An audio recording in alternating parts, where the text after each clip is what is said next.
ಎಲ್ಲರಿಗೂ ನಮಸ್ಕಾರ.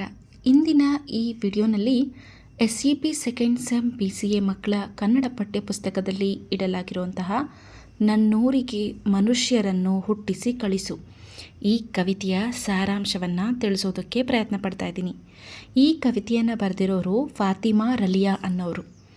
ಕವಿತೆ ಹೀಗಿದೆ: ಹೂವಿನ ಮೇಲೆ ಕೈ ಇಟ್ಟಾಗೆಲ್ಲ ಅಚಾನಕ್ಕಾಗಿ ಗೀರುವ ಮುಳ್ಳುಗಳು ನೋವನ್ನೀಯುವುದಿಲ್ಲ. ಅಂದರೆ ಈ ಸಾಲುಗಳಲ್ಲಿ ಕವಯತ್ರಿ ಜೀವನದಲ್ಲಿ ಬರುವಂತಹ ಕಠಿಣ ಅನುಭವಗಳನ್ನು ರೂಪಕದ ಮೂಲಕ ಹೇಳಿದ್ದಾರೆ. ಹೂವಿನ ಮೇಲೆ ಕೈ ಇಟ್ಟಾಗೆಲ್ಲ ಗೀರುವ ಮುಳ್ಳುಗಳು ಅಂದರೆ ಸಂತೋಷ ಮತ್ತು ಸೌಂದರ್ಯದ ನಡುವೆ ನೋವು ಕೂಡ ಹಾಗೆ ಕಷ್ಟಗಳು ಕೂಡ ಇದ್ದೇ ಇರುತ್ತೆ ಅನ್ನೋ ಅರ್ಥ. ಆದರೆ ಈಗ ಆ ಮುಳ್ಳುಗಳು ಕೂಡ ನೋವು ನೀಡೋದಿಲ್ಲ ಅಂತ ಕವಯತ್ರಿ ಹೇಳಿದ್ದಾರೆ. ಜೀವನದ ಕಷ್ಟಗಳನ್ನು ಎದುರಿಸೋ ಶಕ್ತಿ ಮತ್ತು ಸಹನಶೀಲತೆ ಅಂದರೆ ತಾಳ್ಮೆ ತನ್ನೊಳಗೆ ಬೆಳೆದಿದೆ ಅನ್ನೋದನ್ನು ಕವಯತ್ರಿ ಇಲ್ಲಿ ಸೂಚಿಸ್ತಾ ಇದ್ದಾರೆ.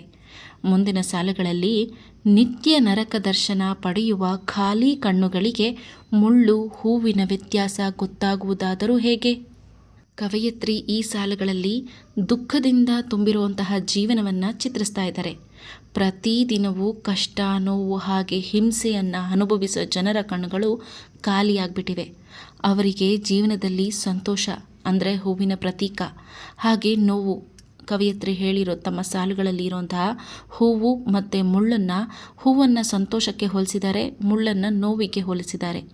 ಇವುಗಳ ನಡುವೆ ವ್ಯತ್ಯಾಸ ಕಾಣಿಸೋದಿಲ್ಲ. ಅಂದರೆ ನಿರಂತರ ದುಃಖದಲ್ಲಿ ಬದುಕುವವರಿಗೆ ಸುಖ ಸಂತೋಷಗಳ ಅನುಭವವು ಮಂಕಾಗ್ಬಿಡುತ್ತೆ ಅನ್ನೋ ಅರ್ಥವನ್ನು ಕವಯತ್ರಿ ವ್ಯಕ್ತಪಡಿಸ್ತಾ ಇದ್ದಾರೆ. ಮುಂದಿನ ಸಾಲುಗಳು: ನನ್ನೂರಿನ ಬೀದಿಗಳು ಸಂಕೋಲೆ ತೊಡಿಸಿಕೊಂಡು ದಶಕಗಳೇ ಕಳೆಯಿತು, ಈಗಿಲ್ಲಿ ಸದ್ದುಗಳಿರುವುದು ಧರ್ಮಗಳಿಗೆ ಮಾತ್ರ.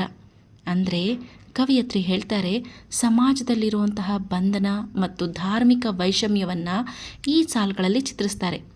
ನನ್ನೂರಿಗೆ ಬೀದಿಗಳು ಸಂಕೋಲೆ ತೊಡಿಸಿಕೊಂಡು ಅಂದರೆ ಊರಿನ ಜನರು ಅನೇಕ ವರ್ಷಗಳಿಂದ ಭಯ, ಅಸಮಾನತೆ ಮತ್ತು ಹಳೆಯ ಸಂಪ್ರದಾಯಗಳ ಬಂಧನದಲ್ಲಿ ಬದುಕ್ತಾ ಇದ್ದಾರೆ ಅನ್ನೋ ಅರ್ಥ. ಈಗಲ್ಲಿ ಸದ್ದುಗಳಿರುವುದು ಧರ್ಮಗಳಿಗೆ ಮಾತ್ರ ಅನ್ನೋ ಸಾಲಿನ ಮೂಲಕ ಮಾನವೀಯತೆಗಿಂತ ಧರ್ಮದ ಹೆಸರಿನ ಜಗಳ, ಗದ್ದಲ ಹಾಗೆ ಭೇದ ಭಾವಗಳೇ ಇಲ್ಲಿ ಹೆಚ್ಚಾಗ್ಬಿಟ್ಟಿದೆ ಅಂತ ಕವಿ ಇಲ್ಲಿ ತುಂಬ ದುಃಖವನ್ನು ವ್ಯಕ್ತಪಡಿಸ್ತಾ ಇದ್ದಾರೆ.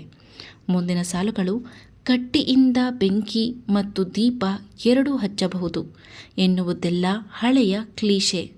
ಈ ಸಾಲುಗಳಲ್ಲಿ ಕವಯತ್ರಿ ಹಳೆಯ ಮಾತುಗಳ ಮೇಲಿನ ಅನುಮಾನ ಮತ್ತು ಇಂದಿನ ವಾಸ್ತವ ಸ್ಥಿತಿಯನ್ನು ವ್ಯಕ್ತಪಡಿಸ್ತಾ ಇದ್ದಾರೆ.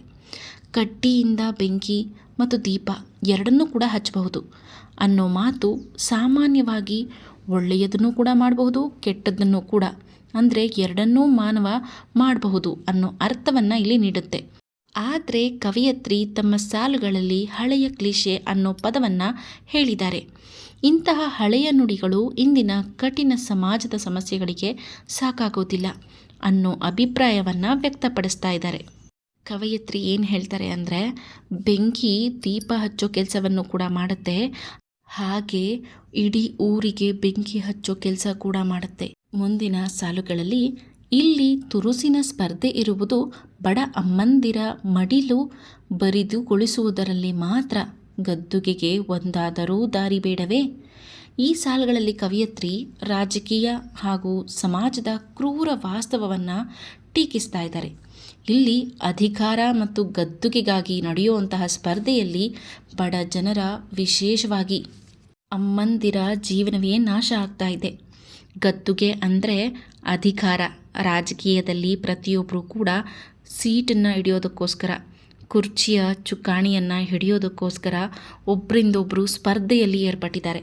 ಇದರಿಂದ ಅವ್ರಿಗೇನು ಲಾಸ್ ಆಗೋದಿಲ್ಲ. ಬದಲಿಗೆ ಪಾಪ ಎಷ್ಟೋ ಜನರ ತಾಯಿದಿರು ತನ್ನ ಮಕ್ಕಳನ್ನು ಕಳ್ಕೊಳ್ತಾ ಇದ್ದಾರೆ.